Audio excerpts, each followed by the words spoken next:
Hello. Guys, I want to take this brief moment to say thank you to everybody who has watched, to everybody who has subscribed.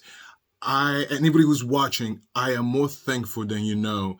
So I appreciate you, of course, more than you know. So thank you. Now that is out of the way, right? In today's video, I want to take the focus into the hidden dynamics between Darrell Brooks and his ex-girlfriend, Erika Patterson.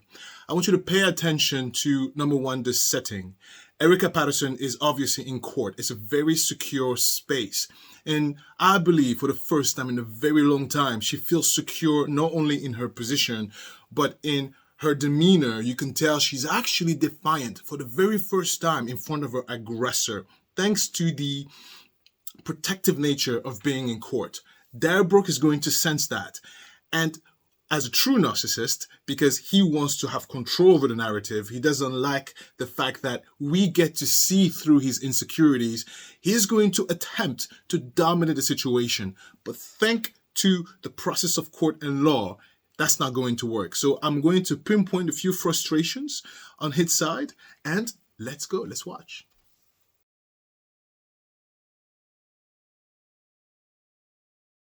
Erika Patterson, Erika Patterson. All right, thank you. Go ahead, your witness. Thank you. Good morning, Ms. Patterson. How are you doing today? I'm fine, thank you. Sorry. All right. Can you tell us, do you know a man by the name of Darrell Brooks? Yes, sir. Your Honor, I'd ask that the court have Mr. Brooks temporarily remove his mask. Mr. Brooks, you're advised to remove your mask, please. Thank you. Ms. Patterson, do you see Darrell Brooks in the courtroom today? Yes, I do. Can you tell us? So I'm going to pause right there because I believe this is the first time they actually get to see each other since the incident.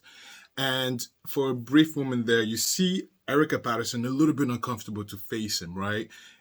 Keep in mind, this is a victim. And so she's a little hesitant and she looks at him. And on his side, he is elated to finally get eye contact with her, right? Because that's what he's wanted to do ever since she walked into the courtroom. He wants her to look at him so he can establish this essence of dominance over her and potentially affect her testimony. That's his goal. That's his goal, to intimidate her so much that she fumbles. Where he's sitting and what he's wearing? On the left side, and he's wearing an orange shirt and a mask. I'd ask the record reflect that the witness has identified the defendant. The record will reflect that this witness has identified. Did you see that? Do you see that? Do you see that body language of Erika Patterson? So you from her chest rising, her heart rate increases after looking at him.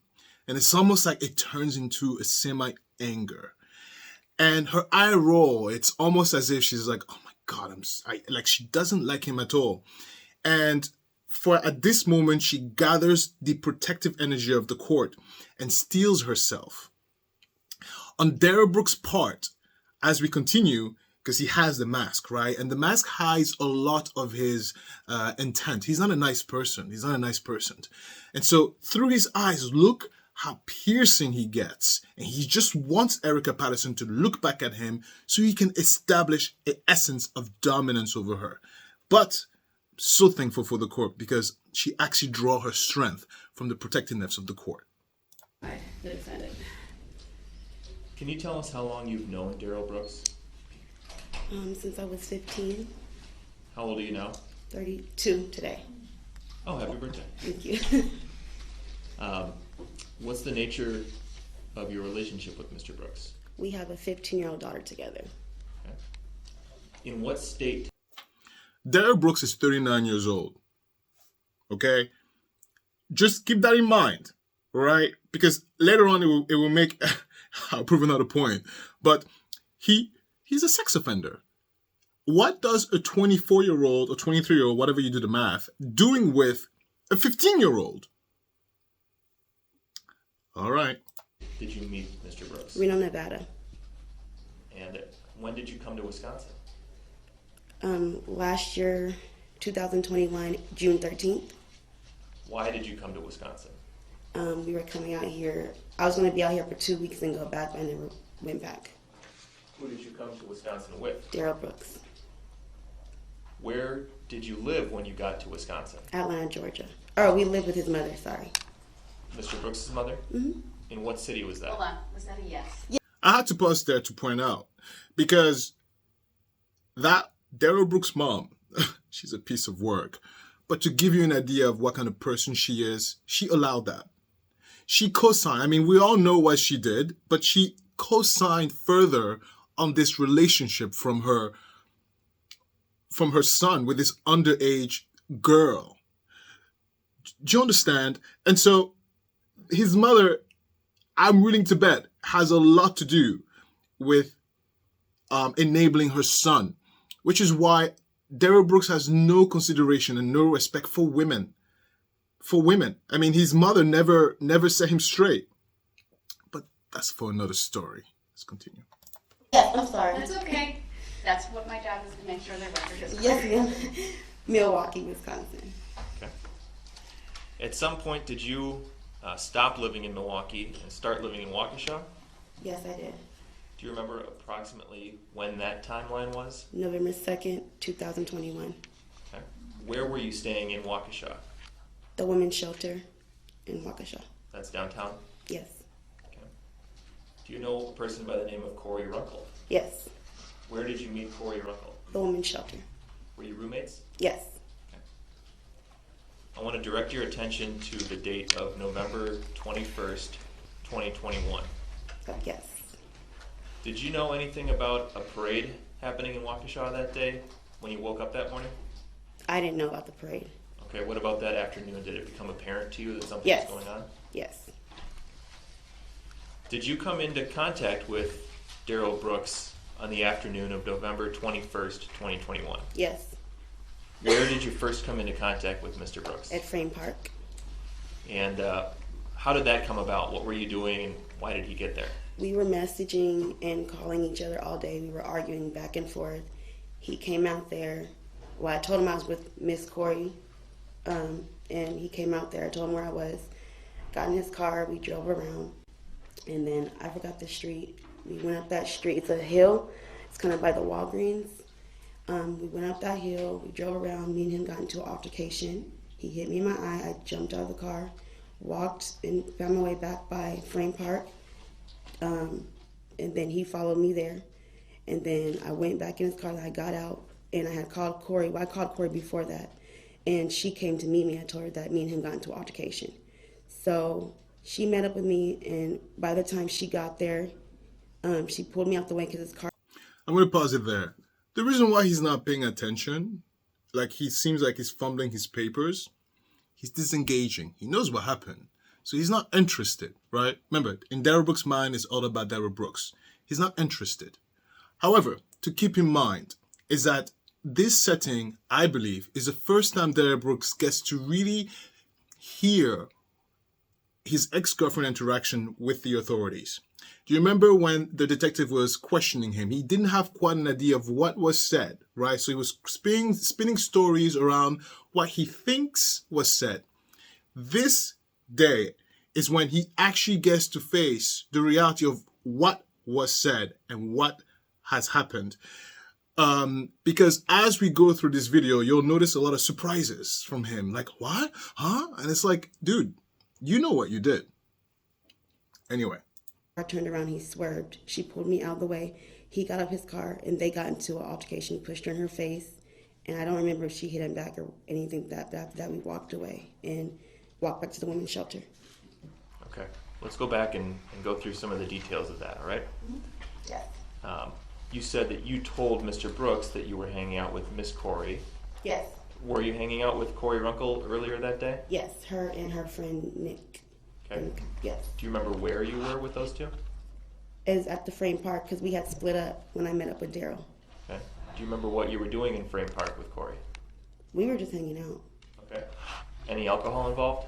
Yeah, a little bit. Do you They had remember? like a Mike's Hard, the little Mike's Hard beer. Okay. Yeah. Would you say that you were intoxicated after consuming one Mike's Hard beer? No, I was not. Okay. And at what point did you... Did you see how attentive he suddenly became? Let me explain to you what's going on in this narcissistic person brain. So he knows the series of events. So when she recalls stuff that he knows, he's not interested. but he didn't know about that piece of information about the alcohol. And so narcissists are master at spinning stories because they are masters at gaslighting you. They need to spin stories to deflect away from their true nature, which is a coward, meek, self-doubt ridden individual. And so he picked up on the alcohol. And you're going to notice how he won't let go. And so what narcissists do is that they pick up snippets of facts, little bits and pieces here and there, and try to spin stories around it. And the reason why it is so effective as a gaslighting tool is because, yeah, you might say to yourself, well, yeah, there was alcohol. Yeah, I can see that, because there's a crumbs of facts into his fictional stories. And he picked up on that. That's why he was perked up. He's like, oh, alcohol. Oh. And that's why he's taking notes. He's paying attention now because he pinpointed a piece of fact that he's going to try to spin the story around. That's why he was like, oh, I got it. Let's continue. Split up with Corey.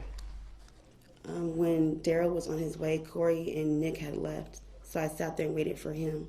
We were still arguing on the phone, but I waited for him. And you were in Frame Park? Yes. Okay. How did Darrell arrive? That is, he didn't walk to Waukesha. He drove in his mother's car. It was the red, was it a Ford, I believe? I'm not sure what kind of car, but it was the red. Had you seen him driving that car on previous occasions? Yes. Had you ever been in that vehicle before? Yes. When you were staying with Mr. Brooks' mother, were you staying in the house? No. Where were you staying? We were outside. Sometimes we'd sleep in that car because his mom, he was not allowed to, be in the house. So. I'm going to pause right there. That body language, like this, I want to share something intimate with you. My father used that body language a lot. And he had I studied this man, my dad, because I'm just a very observant person. But this position, two things. It's a power play. It's a power play, right? It's like, I'm paying attention to you. I'm looking at you. You have my full attention. It's a power play. He is displaying essence of dominance towards Erika for two reasons. I believe that as she's getting closer to the factual events, something she's saying he does not want her to say. There's something there where he's not happy with her talking. So he's letting her know through his body language that, don't you dare. You see the closed fist like this? Don't you dare. It's a threatening, dominant pose.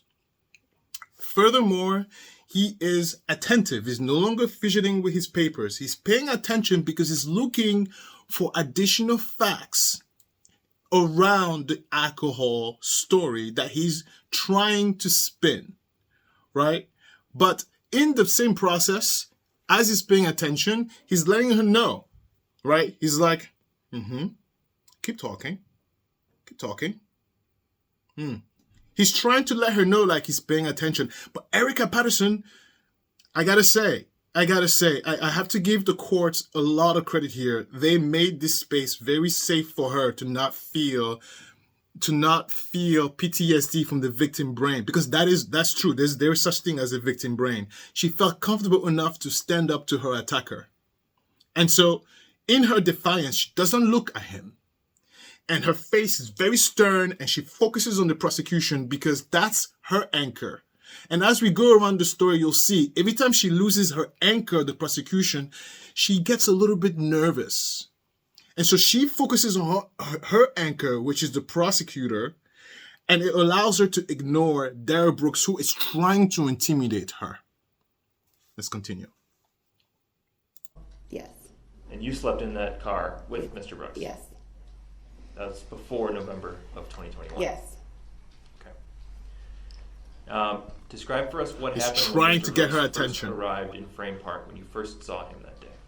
We were still arguing. He's starting to He shake. was already in a bad mood when he met up with me anyway. He's moving his leg. This is an argument that face-to-face. He's not able to get her attention. So this power play is not working anymore. So he's starting to fidget. That's a self-soothing situation. He's starting to fidget to self-soothe himself, but also to make movement. He's like, look at me, right? A peripheral vision is exceptionally good at capturing movement. And of course, he's trying to be subtle, but our peripheral vision can pick that up. And he's moving, he's trying to get her to look. He's trying to get her to turn her eyes towards him while he's in this power play. She's so defiant. I love this woman. She's not going to give in. It's using words, not messaging, Yes. right? Yes. Okay. Did you get in the vehicle? Yes. Okay. And what happened next? We drove around and we were arguing, and that's when we got into the altercation in the car, and that's when I jumped out. We were up the hill. Do you remember exactly the route that the two of you took while you were driving around? Objection, relevancy. Overruled. She may answer. Yes, I do. I'm not sure. See that he objected? He's trying to get attention. Someone look at me. And at that moment, she does look a little bit. She does look, and she could see in her face, she's not happy that she looked. It triggered her, but she does look for a split second. He was trying to get someone to look. But also, there's something about this particular moment when Erika Patterson is telling this story that makes him a little uncomfortable. He's trying to get her to stop talking. He does not know how, because she's not looking and he is fidgeting. He is doing anything subtle to get the attention, and he is self-soothing. Yes, I do. Did you see that? Did you see how she just looked at him and she rolled her eyes, partially because she's annoyed at him, obviously, but I think subconsciously she's like, damn it, he's having an effect on her because he's stirring emotion out of her. Do you know what I'm saying? And I don't think she likes that, right? So she's maybe beating herself up for it, but no, Erika, you're doing great. The exact street names. Like I said, I'm not from Waukesha, but I do know the route. After, the next day you met with Detective Steve Guth, is that right? Yes, it was the same day. Okay. And you got in the squad car with Detective Guth Oh, that was the next day. Yes, sorry. and showed him the route that you took with Mr. Brooks? Yes, I did. Okay. All right. You described going up a hill, right? Yes. Did you cross the river before you did that? No. Okay. What happened once you got up at the top of the hill? He drove up farther more, and then that's when I jumped. It was on the up the hill. It was farther more, and then that's when he hit me, and I jumped out of his car. Well, his mother's car. Where were you sitting when he hit you? The passenger side front seat. Where was he sitting? Driver's side. What did he use to hit you? His hand. Was it an open hand, a closed fist? Yes. What was it? Like this, sorry, like his open hand. Okay. But it was hard. Cause So the record should reflect that the witness raised her right hand and yes. kind of waved it almost like a back slap? No, harder than that. Okay. What did you do after Mr. Brooks struck you? I cried, and Did you see that position? So he gave up on the power play. He gave up. It's not working.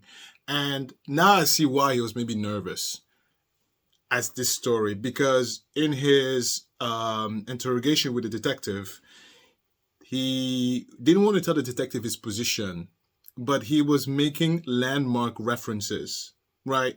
And if you remember, he talked about a gas station, he talked about a body of water, right? And this is contrary to what she said. She said, there's no damn river, so there's no body of water, and it was a park, right? And apparently, Darrell Brooks was trying to, of course, direct the detective in a different direction. And now it makes sort of sense to me why he was kind of like, shut up, because it was getting to the point where she was describing something that was contrary to what he was saying. Because in Darrell Brooks' mind, it's all about Darrell Brooks. And so Darrell Brooks cares about his image. Narcissism is a severe self-esteem disorder. Severe. They have no self-esteem at all. And so their image is everything to them. What we perceive them to be is literally gold. And if you interfere with their structure, their outward image, it shatters them. They don't know how to deal with that. And so he was probably telling her to shut up, shut up, shut up, because she was interfering with the outward image that he was portraying to us, the viewers, and to the detectives. And now it makes a lot more sense. And so when he goes like this, he gave up on the power play. And that position, when you put the eyeballs, I can't really tell what was going on behind the mascara, but the whole thing, it's kind of like saying like, oh, I don't remember that. What are you talking about? Oh, really? Oh, it's a disassociation situation. Do you know what I'm saying? So he is, again, subconsciously distancing himself from her testimony, saying, well, I don't know what you're talking about. I don't know what you're talking about. I don't know what you're talking about. Do you understand? Let's continue. And then I just jump out of the car. And then going towards down the hill, that's when he was following me. Describe how you were going down the hill. Walking down the hill. And how was he going down the hill? Driving. The red Ford Escape? Yes. Okay. What happened next? He just followed me all the way to the park. Okay. He tried to take my phone from me at the light going down the hill, and he just kept following me and arguing with me out the window. Do you recall being near a gas station while this argument was happening? Yes. Objection irrelevant. Yes. Hold on. Overruled, she may answer, and the answer she provided may stand. Yes. It was right at the light. The gas station's on the, that's a gas station on the left, and then Walgreens is towards the right. And do you remember what was being said at the gas station? I do not remember. What happened when you got past the gas station? I kept walking. He was still following me. Did you at any point attempt to contact anybody for help? No, just Corey, but towards the frame park. That's when I called her, when I got closer to there. Did she answer? Yes. What did you say? I said, he just hit me, and I said, I need you to meet me. And that's when she met me. Where did you go? I walked past Frame Park, and I went, I met Corey, and I got into his car and then got back out, and I met Corey at... You see that? So he went from, I don't know what you're talking about, to going back again to intimidation pose where he's angry at her. Again, in his mind, he's blaming her for whatever he's blaming her. But he is still staring her down. She is not looking back. And he is moving, self-soothing, because he's not able to get what he wants to get on her. I gotta say, Erika Patterson, I really, as a son of a mother who was abused, I have to say, the court, or whether it's the prosecutor, someone in that courtroom has made her feel so safe that she was able to bypass the stress and the rising cortisol levels of a victim brain. And thank you to the prosecutor, because I can see she's using him as an anchor, as a distracting anchor, and she's just focusing on not only his voice, but she's focusing on the prosecutor's face. Because even when he looks down and when the prosecutor looks away, she doesn't look away from him. And maybe the other anchor is the judge. So this courtroom was stellar, amazing. White Rock School, I believe it is. When you say his car, you're talking about who? Darrell Brooks. And were you familiar with White Rock School at the time? Did you? He's looking down. He's no longer interested. He's no longer interested. There's nothing going on here that interests him. So therefore, he's disengaging. He knows what happened. He doesn't need to hear the story again, right? He's finally heard what she told the authorities. And he got that little snippet of fact of the alcohol, and everything else, he just doesn't care. He's not able to get to her, so he's disengaging. He's not interested anymore because it's not about him anymore. Do you understand? So he's like, oh, whatever. You ever been there before? No. You just know that from That's talking about this afterwards? Yes. What happened when you got to White Rock School? That's when because I had got there, got back in his car, talked to him, got back out. Corey had met. She snatched me out of out of the way because he swerved his car when he made a U-turn. And then that's when he got out of the car and they were arguing and he hit her in her face. And then I think she pushed him back, I don't recall. And then I was trying to split them up at the time. After that, we just kept walking and went to the women's shelter. Who's we? Me and Miss Corey. Madam Clerk, could we please have the state's rear table projected for the witness?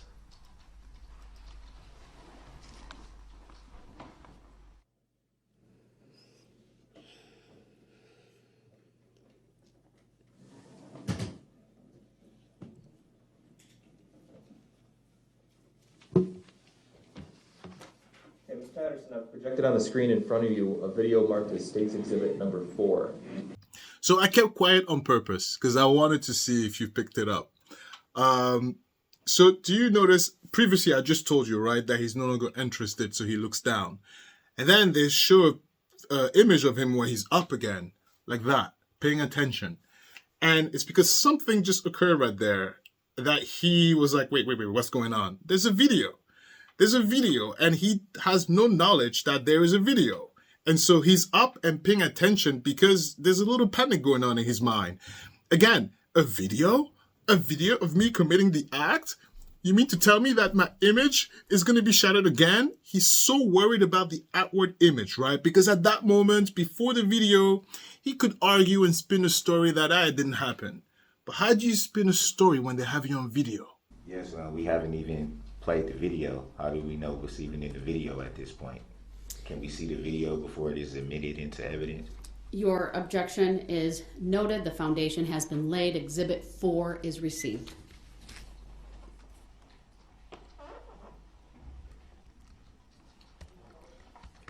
And permission to publish is granted. Can we also... Shut off the I think it's the Polycom system that's taking up we the certainly screen. can. Yep.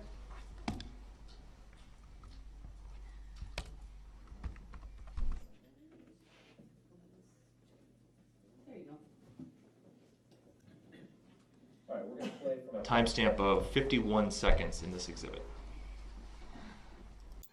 Okay, I'm going to dissect this for you very clearly because there's a few things here from my experience with being in the courtroom where my father was, and also from my experience of living with my dad.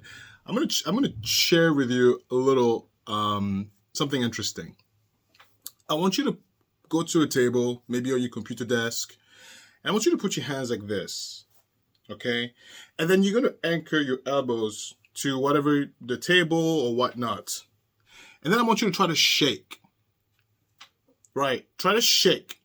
It's very hard to shake because there are 3 points of anchor that prevents vibration from moving up and down the arm. You have the elbow, you have the wrist, and then you have the phalanges right here. And so what that does is you are able to actually shake or allow your body to have tremors without it being visual, without it being so apparent. It allows you to have a moment in secret while being in public. And then you add that to the fact that you go like this. He has a mask, but my father did not have the mask at the time. When I noticed this behavior of his, this is when he is panicked. And inside, he is going through a lot of emotion. And he's just like, oh God, oh God, oh God, oh God, oh God, oh God, oh God, oh God, oh God. Right? Now, I don't know if you can see from the camera moving. I am shaking, but it's not very apparent visually. You can see it because of the vibration of the camera, but you can't really see it, from watching me. So I want to go back and I want to show you again this display of panic in the narcissist, because he, at that moment, he is angry at the judge. He's angry at, obviously, Erika Patterson, and he's angry at the prosecution.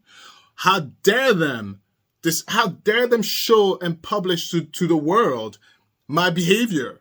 How dare them expose me to the world? That's why he's mad. So let's go back and let's check out this behavior again. Our objection is noted. The foundation has been laid. Exhibit 4 is received. Look at that. as soon as the judge says that, it's like, oh man, oh man, oh man. It's hard to notice because he has the damn mask on.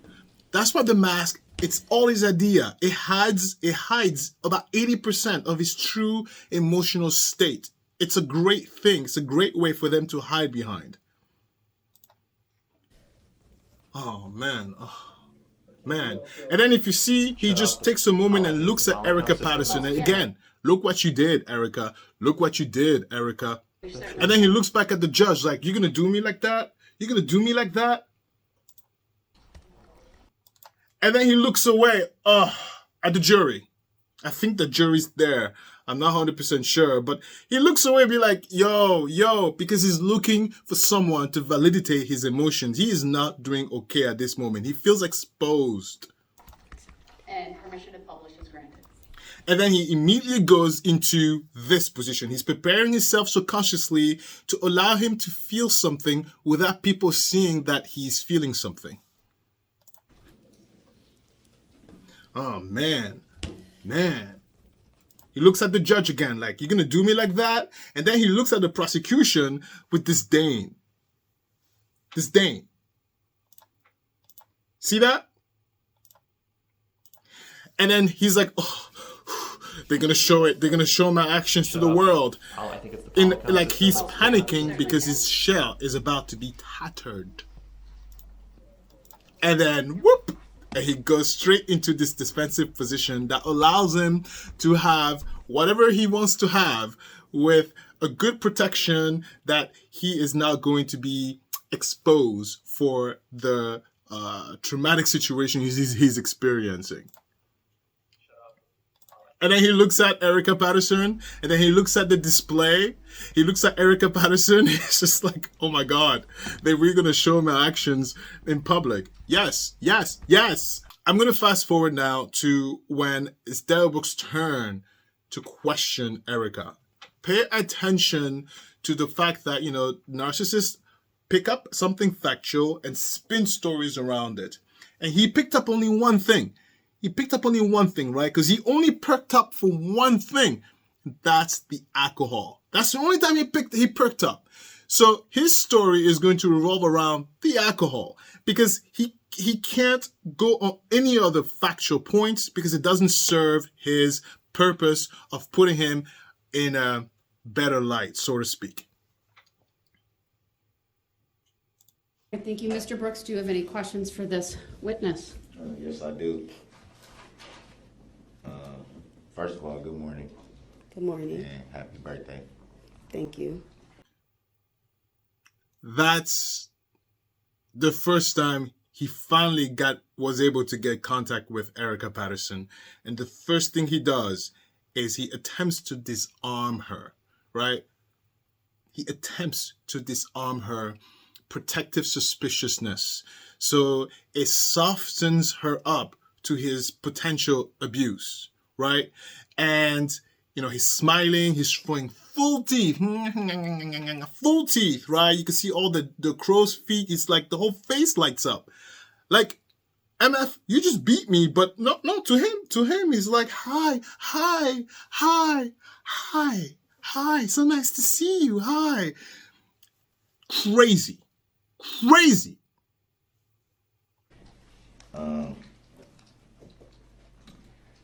You stated that you were And at that moment, pay attention to Erika Patterson's body language also, right? Because she lost her anchor.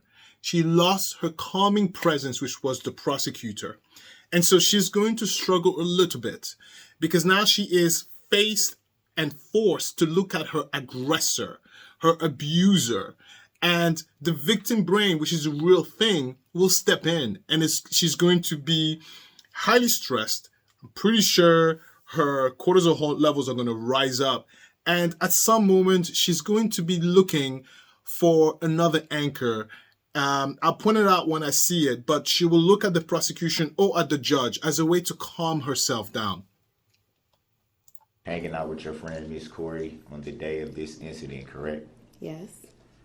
Would it be fair to say that you were hanging out drinking?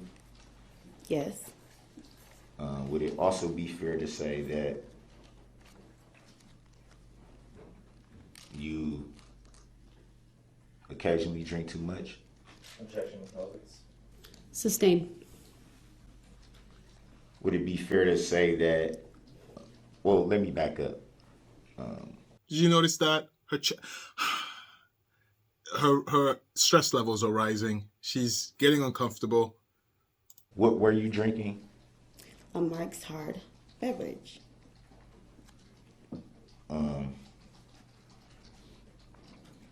Were you aware that it was said that you were actually drinking vodka?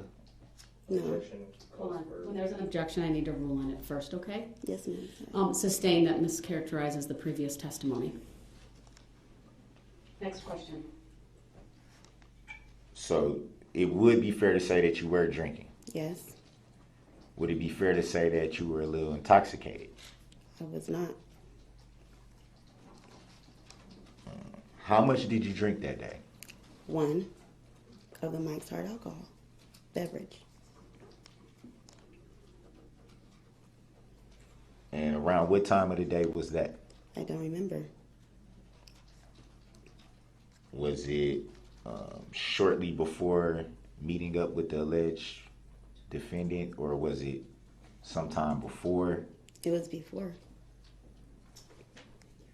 Did you have anything to drink after? No, I did not.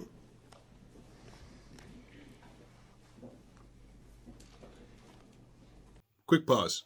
So his attempt, obviously, is to show us, the world, the jury, and everybody else who will listen, that she's a drunkard, that her testimony is not worthy to be listened to because she drinks. She drinks. I don't know who needs to hear this, but just because you're a drunkard does not justify you being assaulted or beaten, right? So I don't know why he thinks that would minimize her testimony any less, but in his head, that's what he believes. And at that particular moment, when he looks at the judge, looks at his computer, he didn't get what he was hoping to get. He was hoping that she would fumble and say that, yeah, that she was intoxicated. And again, to me and you, it makes no sense why you would lie on yourself, right? But think about it. In a narcissistic brain, they believe their own stories. He spun a story that she was a drunkard. He believes that. He believes that. That's what allows them to deflect so easily and lie so easily, because they believe their own bullshit.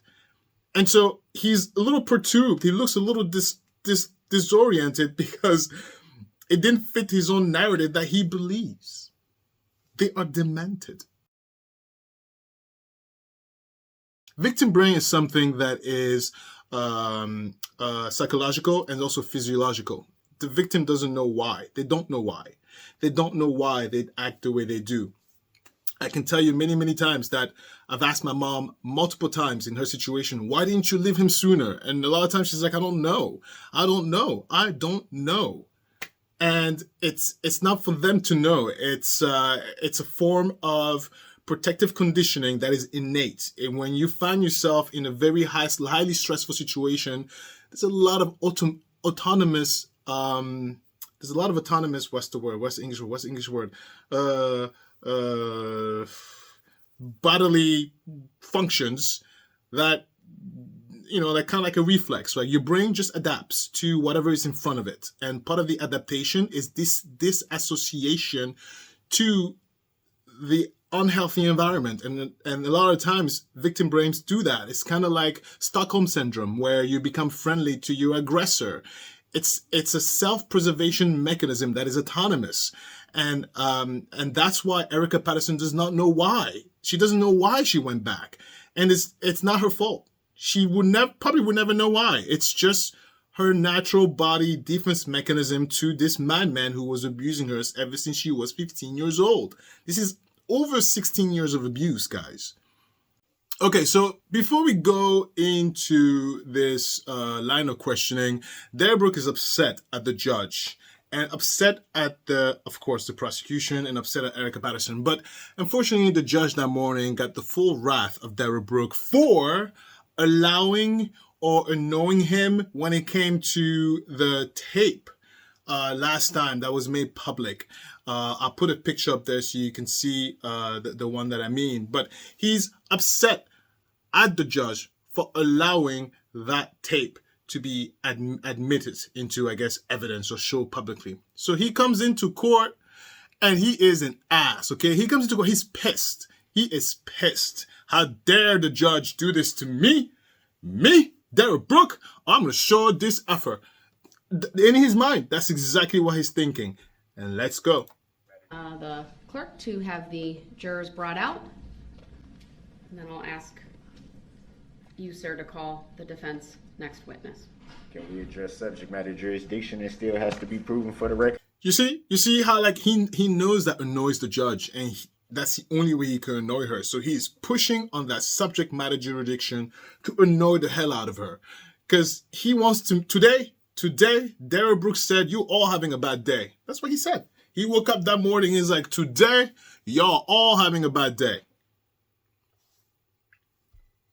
I decline to do so. Your objection is noted for Is the the record. audio on?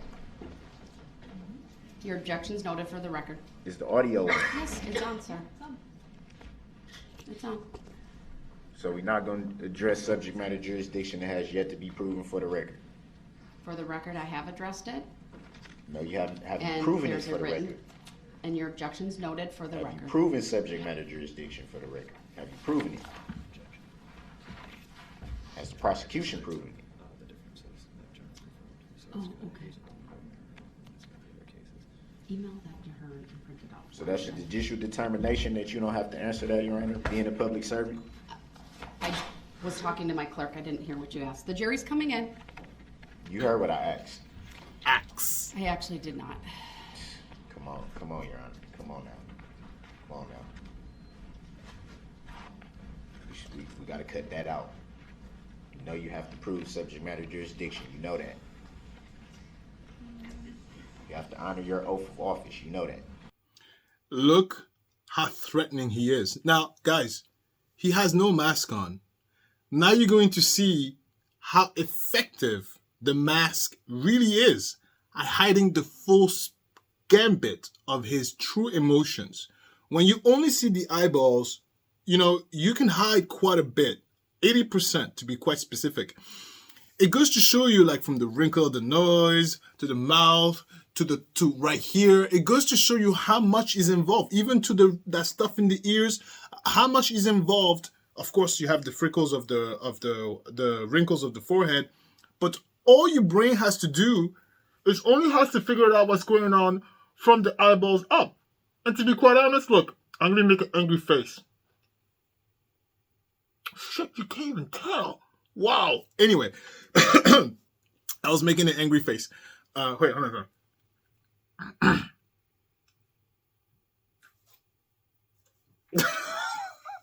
Okay, let's focus. Okay, so he has no mask on, and let's go.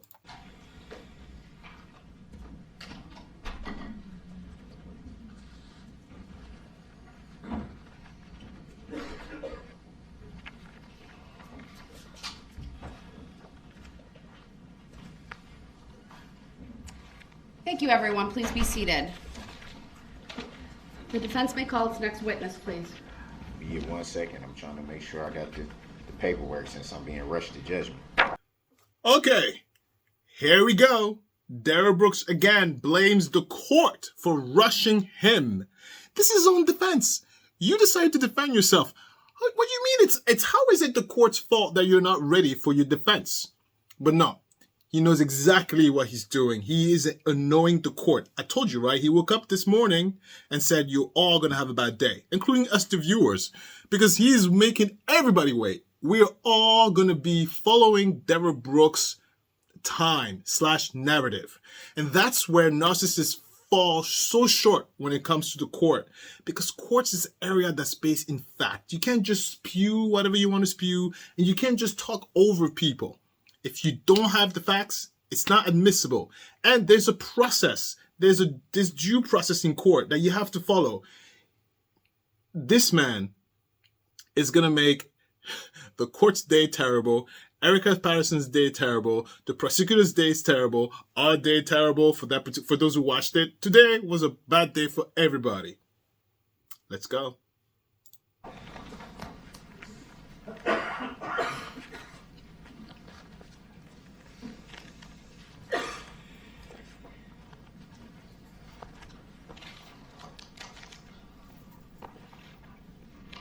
That's not right.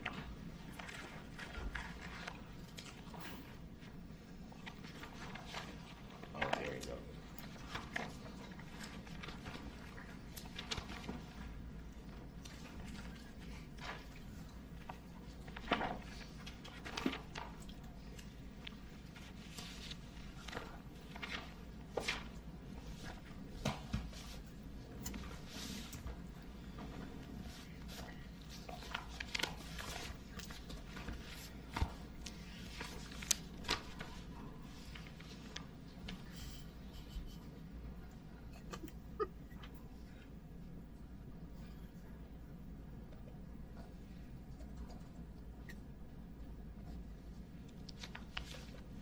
All right.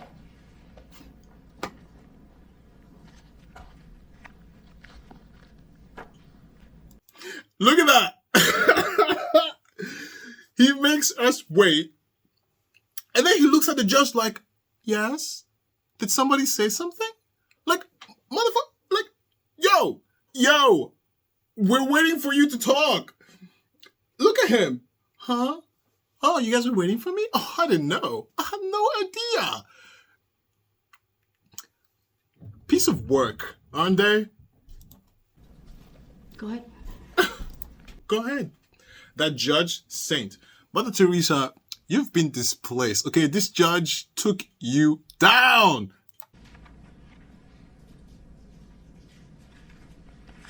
Defense calls Erika Patterson. Thank you. We'll have her brought in. Since I'm being rushed to judgment. Oh, it's the court's fault. Rush to judge. It's the court's fault. And he's pissed. He believes that, by the way. He believes that's the court's fault. He believes it's the court's fault, so he's pissed. And Erika Patterson is about to get a piece of his pissness.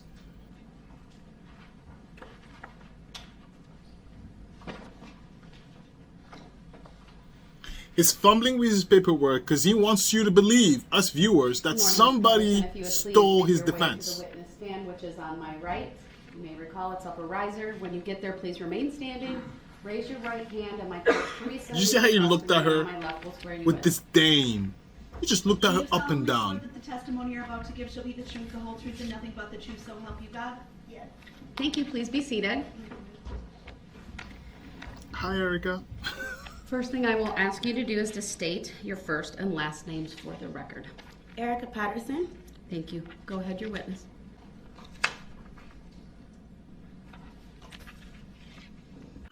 Do you see that? Go back to Erika Patterson. Yeah, she was abused for a very long time. And she doesn't want to look at him. She knows she has to look at him. And I don't think she was mentally ready. And so she was looking and looking away. And I believe the prosecution is on her right side. And I don't think whoever she anchored with last time, I don't think maybe he was looking at her. And so she just looked away at the judge. She's looking for an anchor. She's looking for someone to anchor where she can just transmit some emotions and anchor herself down. Because she's still very much vulnerable, right? This is probably the first time in a very long time where she stood up with him with enough confidence to speak up. And she's not quite comfortable with that new power. And so she needs anchoring. And I'm so thankful that the court, I'm sure they didn't do it on purpose, but I'm so thankful that the court was safe enough to make her feel like that. Oh, you wasn't spelling the name? I believe it's on the record from previously, but go ahead. You can spell your first and last names, please. Erika Patterson.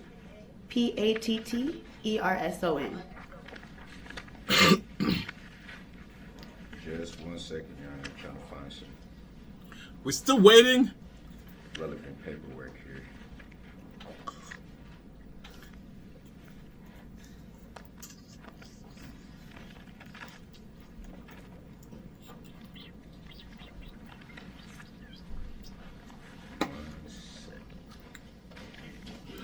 I do all this, right? Not to be annoying myself. I hope I wasn't annoying, but I do all this to prove a point that look how much he delayed the court. Look how disrespectful this man was towards the court and to us, the viewers, and to the jury. Do you understand? And so, yeah, of course, I'm being silly with my little stuff here, but it's to prove a point that that day, Darrell Brooks was going to make everybody's life miserable, right? In addition to being a murderer and murdering people, no, he couldn't stand for the fact that the days prior, these women, Erika Patterson and the awesome judge, who the hell does these women think they are, challenging me like this? Who do you think y'all is?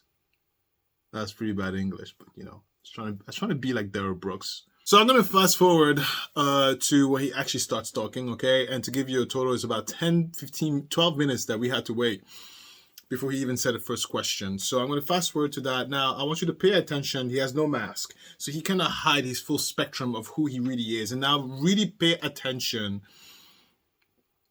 Really pay attention to the body language. Now you really see how threatening he is. He's not a nice person. I've said this many times, but just look how much of a threat this person is physically. So what do you do for a living?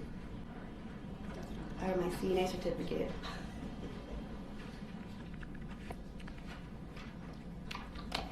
I'm going to direct your attention to the evening of November 21st, 2021.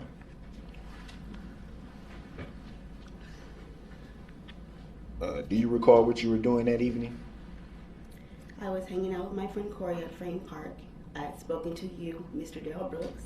You came out there at Frame Park and met me after Miss Corey separated from me with her friend. Me and you got into an argument. Whoa.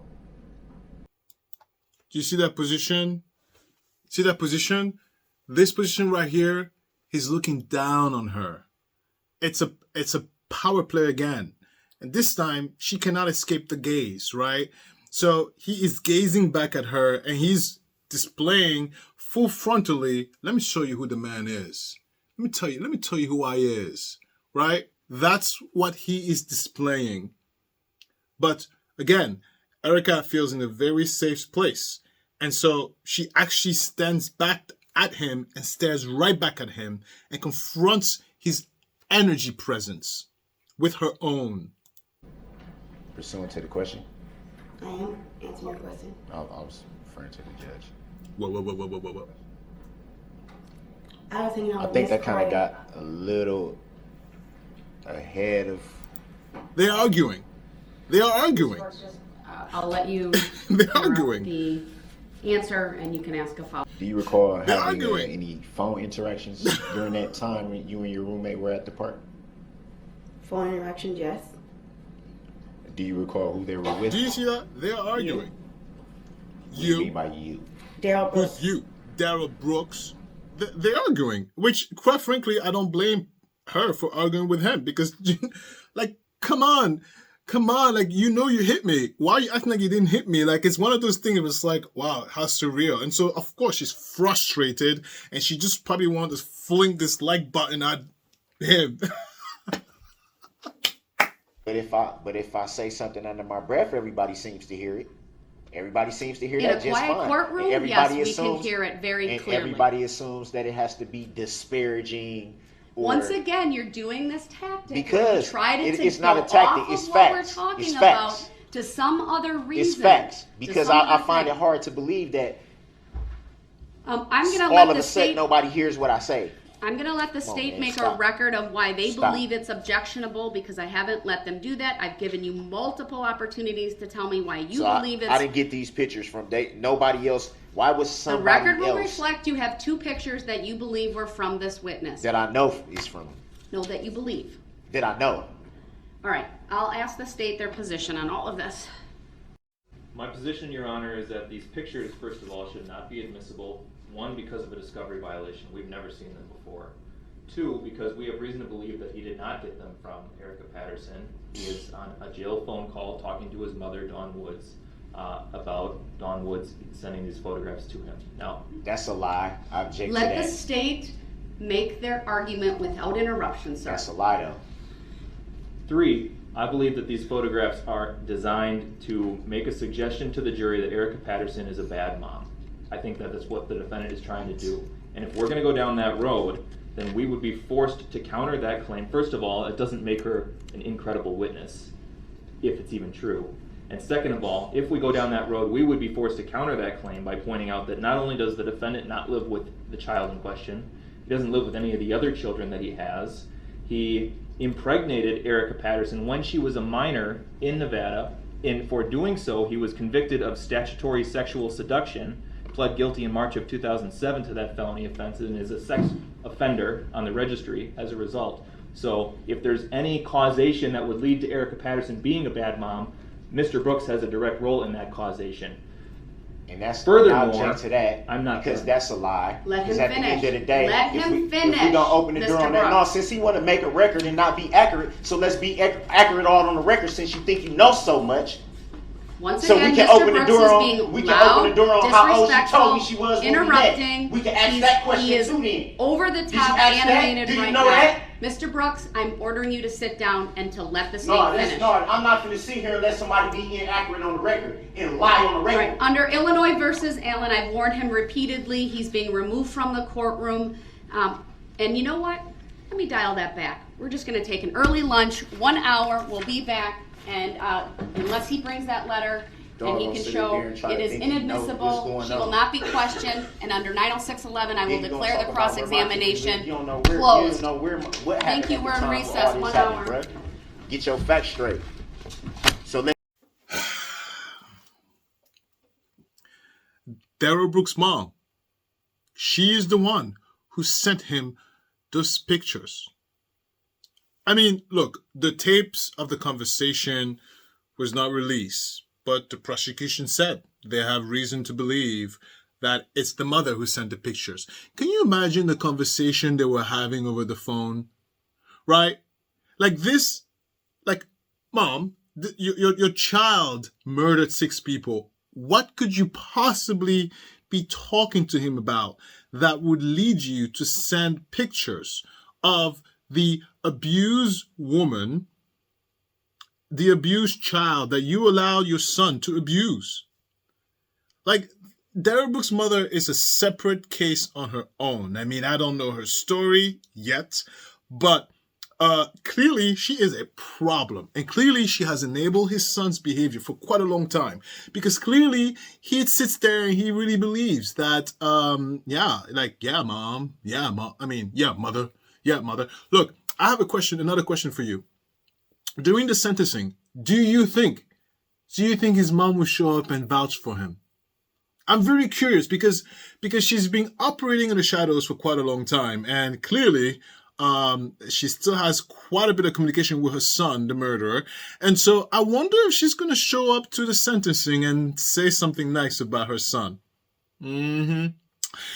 Another thing also, if you have noticed about the mother, is that in her interviews, she's starting to wear a mask. Like, the mask doesn't hide. Like, we know who you are, lady. I wonder who told her to wear a mask and for what reason. Curious, isn't it? Anyway, look, guys, this was awesome as usual. This was awesome as usual. No, I'm being an idiot, okay? You know, I'm a jokester by nature. I am. You know, and actually all my siblings are like that. I think maybe subconsciously it was a coping mechanism from having a father that we had. So we all had to kind of laugh about stuff. Otherwise it becomes too depressing. So yeah, I'm a jokester. I giggle a lot. I laugh a lot. But that being said, I appreciate you more than you know. Like and subscribe. I see you next time. Thank you.